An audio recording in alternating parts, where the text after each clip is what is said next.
Қазір Қасым-Жомарт Кемелұлы Тоқаевты мақтау көбейіп кетті. Ол кісіні екінші елбасы жасай алмаймыз ба, видео берсек? Олай жүре берсек, солаған жақындатады. Оның бірақ енді мен ол кісінің ішкі мәдениеті биіктігін білем. Мәдениетті адам екен,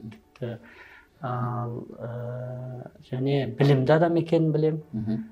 Осы мәдениет пен білім қорғаныш болады деп ойлаймын. Және екіншіден, мына сайлаудан кейін мемлекеттік басқару жүйесінде жаңғыру болу керек. Болмаса сол бұрынғы бізге қайтып түсіп кетеміз. Жақсы. 5 мамырда президентпен кездестіңіз ғой? Иә. Ұсыныс кімнен болды? Ұсыныс, ол жолғы ұсыныс өз тараптарынан болды, әкімшіліктің. Бірақ мен алдында наурызда Барыс орденін алдым бар.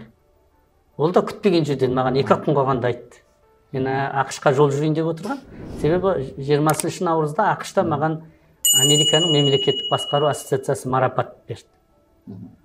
Сол марапатты алуға ақш-қа ұшайын деп тұрғанда кенеттен маған хабарласты да, түсініксіз. Сол жерде айтып қалдыңыз ба? Кіру керек еді. Сол жерде жоқ. Сол жерде мен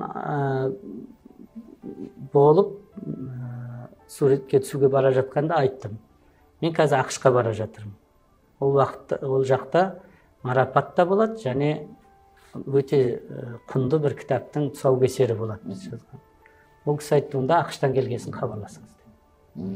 Сосын мен президент әкімшілік жетекшісіне хабарласып айттым, осындай деп айтқан деп. Бірақ бұнда да кездесу кенеттен біз Бурабайда жиналыста жүргенбіз. Сол кешке 5-те хабарласты, ертең таңертең 10-11-де келіңіз деп. Сіздің президенттер келуіңіздің бәрі кенеттен болады екен өзі? Иә.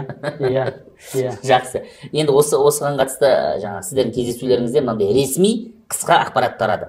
Президенттің мемлекеттік аппаратты бюрократиядан арылту туралы жарлығын жүзеге асырудың тиімді жолдары талқыланды. Саладағы жемқорлықпен күрес тәсілдерін және мемлекеттік қызметшілердің біліктілігі мен кәсібилігін үздіксіз дамытып отыру жайында пікір алмасты деді. Болды, қысқа ғана ақпарат. Осы ғана талқыланды ма, әлде айтылмай қалған маңызды дүние болды ма? Өйткені сіз 2 рет мемлекеттік қызмет істері жөніндегі агенттікті басқарған адамсыз. Жоқ, 45 минуттай болды кездесу. Мыналарды қалай түзейміз деп сұраған жоқ па? Жемқорлығын қалай тоқтатамыз бұлардың дегендей. Ондай сұрақтар да болды. Жалпы өте кең ауқымды әңгіме болды. Біз енді көп жылдар бойы кездеспегенбіз ғой. Және анау кітаппен жаңағы тұсау кесілген, Нью-Йоркта тұсау кесер өткен біздің кітабымызбен хаттың бірнеше өнімін алып барған. Соның ішінде жаңағы жемқорлыққа қарсы күрестің жолдарын көрсетілген бар. Халықаралық ахуал, елдің ішіндегі ахуал, қасіретті қаңтардан кейінгі шаралар, оның ішінде жаңағы қорғау органдарының қызметі бойынша да, жемқорлық бойынша да, көптеген мәселелер бойынша еркін пікір алмасы болды. Еркін және былайша айтқанда жылы, біз енді көп жылдар олай ашық кездеспегеннен ол кісінің және ол кісі біздің 1-2 бағыттағы зерттеулерімізге қатты назар аударып, соның нәтижесінде осы 1 ай бұрын ұлттық құндылықтардың мемлекеттік басқаруға әсері туралы біз зерттеу бастағанбыз. Сол зерттеудің ең алғашқы кезеңдері туралы ақпаратты өзіне жіберді. Жақсы. Бұл өте сирек, бірінші рет жүріп отырған. Мына мәселе сөз болды ма? Сіз 2011 жылы айттыңыз ғой. Мемлекеттік қызметке өзінің ойын нақты жеткізе алмайтын да адамдар келеді. Тіпті адаммен кездескен кезде отпуск дейміз ғой, еңбек демалысына арызды қалай жазу керек екенін білмейтін адамдар да келеді дедіңіз. Осы нәрсе сөз болды ма, және қазір мемлекеттік қызметкерлердің бәрі жазала ма арызды? Бұл мәселе тікелей мен енді 11 жылғы сөзімді қайталаған жоқпын ғой, бірақ дегенмен масқара ғой 11 жыл мынандай жағдай болса енді. Енді ол менің өзімнің көзіммен көргем, ол және сол мемлекеттік қызмет агенттігінде мен 10 жыл үзілістен кейін келгенде, сол басқарма басшысы деңгейіндегі адам ғой. Ол басқарма басшысы деңгейіндегі адам, иә. Енді сондайлар бар, енді әлі де кейбіреулері бар шығар, бірақ мемлекеттік қатардағы қызметшілердің басым көпшілігі өздерінің қызметін адал атқарып жүрген адам деп сенемін. Олардың көпшілігі көкірегінде елге қызмет жасасам екен, мемлекетіме, Қазақстанға қызмет жасасам екен деген сенім бар. Ал президентпен жалпы осы іріктеу жүйесін қалай жақсарту керек. Енді ол кісі біледі ғой, мен агенттікпен тығыз жұмыс жасап жүргенімді біледі. Агенттіктің қазіргі басшылығымен, академияның қазіргі басшылығымен біз тығыз жұмыс жасаймыз. Академияда мен дәріс оқимын. Агенттіктің бір шағын жабық кеңестері болады, соған қатысамын. Біз оқтын оларға ұсыныстар беріп отырамыз, әлемдік тәжірибені зерделеп. Сондықтан ол тарапта 45 минуттың 3-4 минуты сол бағытта болды. Жақсы.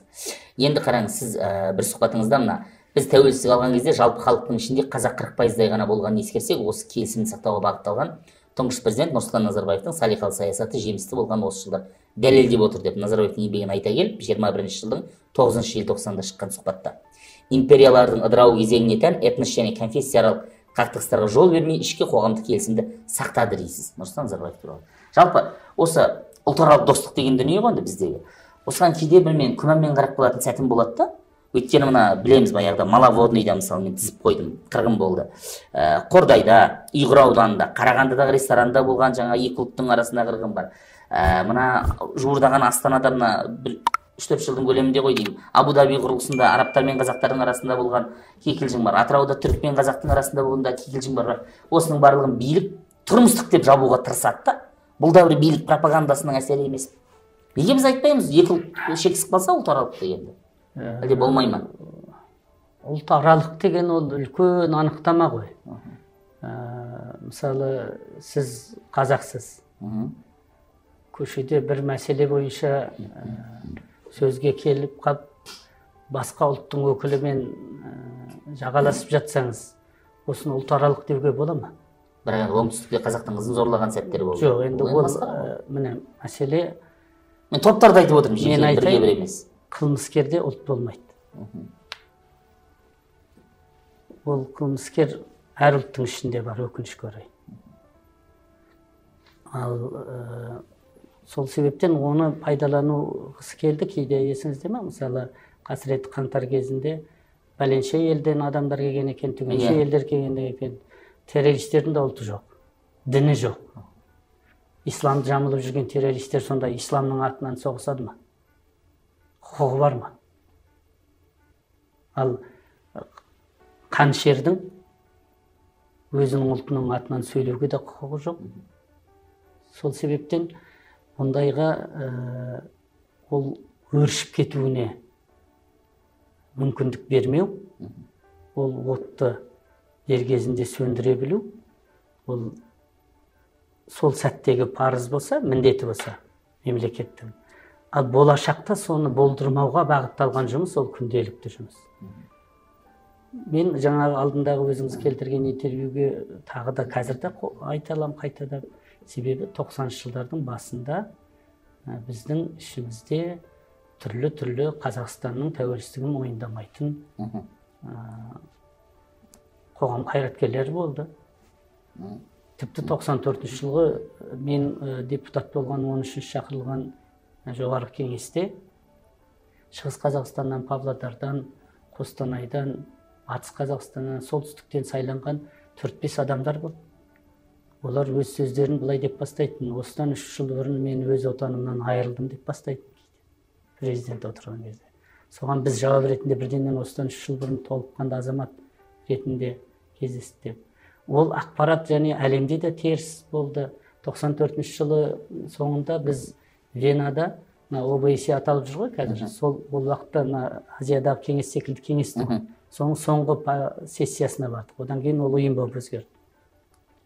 Сол уақытта Макс Ван дер Стул деген сол ОБСЕ-нің аз ұлттар жөніндегі комиссарының баяндамасын тыңдадық. Біз делегация қазақстандық, барлық елдерден бар. Венаның Хопур үлкен залында. Бір кезде ана кісі айтып отыр, тіл мәселесіне келгенде солтүстік Қазақстанда орыс тілінің мәселесі деп. Сосын мен бүйтіп, делегацияның басшылары анау жақта отыр. Мен жағымда бір адамнан кейін салық Зиманов отыр. Мен сөйлегім келгенін біліп, ол айтты, сен қазір делегациядан рұқсат сұрасаң, ол кісілер анау Алматыдан рұқсат сұрап, сөйткенше уақыт өтіп кетеді, сөйлей бергің келсе өзің сөйледі. Сосын мен сөз сұрап, сосын айттым, жоғарғы комиссар мырза, кешірім сұраймын. Бізде солтүстік Қазақстанда орыс тілінің мәселесі жоқ, қазақ тілінің мәселесі бар. Жалпы Қазақстанда қазақ тілі қазір мүшкіл халде. Сөйтіп сөйледім, менен кейін бір грузин әйел сөйледі. Сол бізден кейін Жириновский сөз алып, бір кезде бізге тиісіп, сендер неге... Ал мен ол уақытта қазақ тілі жұмыс тілі емес ғой, сен орыс тілінде сөйлеген. Бұл неге мені қазақтың өзі орысша сөйлеп отыр, көрдіңіз ғой, анау бұларға таби. Бірақ зал аяқтарын дүрсілдетіп, оған сөз бермей қойды. Сондай кезеңдер болған. Сол Бандерштолмен кейін де кездестік. Сонда мен ол айтады, қарасақ мемлекеттік қызметте мен агент төрағасымен қазақтың үлесі көп деп. Сосын мен айттым, сіз қызықсыз, империялар ыдырағанда, сол жаңадан пайда болған мемлекеттердің байырғы халқы, ол жаңа сезімде болады ғой. Ол жалақысы, мен айттым, сіз салыстырыңыз, онда энергетика саласын алыңыз, қаржы саласын алыңыз. Оларда жалақы жоғары, мемлекеттік қызметте жалақы төмен. Сіз ана жалақы жоғары салаларды алыңыз, онда қанша қазақтың үлесі. Сондықтан олай тұрғыдан қарауға болмайды. Сіз сезімді ойлаңыз. Біздің көпшілік қазақтар үшін шын мәнінде ғасырлар бойы аңсаған тәуелсіздік келді, мен енді өз мемлекетіме қызмет етем деген сезім болды. Сол себептен біз әрдайым ішкі бірлікке сақ болуымыз керек. Өйткені ол бір лаулаған дүние, ол сіз білетін дүниелер бар. Білмейтін ана Шығыс Қазақстанда кезінде сол Қайырбек Сүлейменов сол кезде өте мықты рөл атқарды. Ол уақытта да бір 90 жылдары болып қалған кезде. Сондықтан әрдайым біз бұның ұлтаралық деңгейге көтермеуіміз керек. Ол өйткені ұлт атынан барған жоқ сол жерге. Жақсы.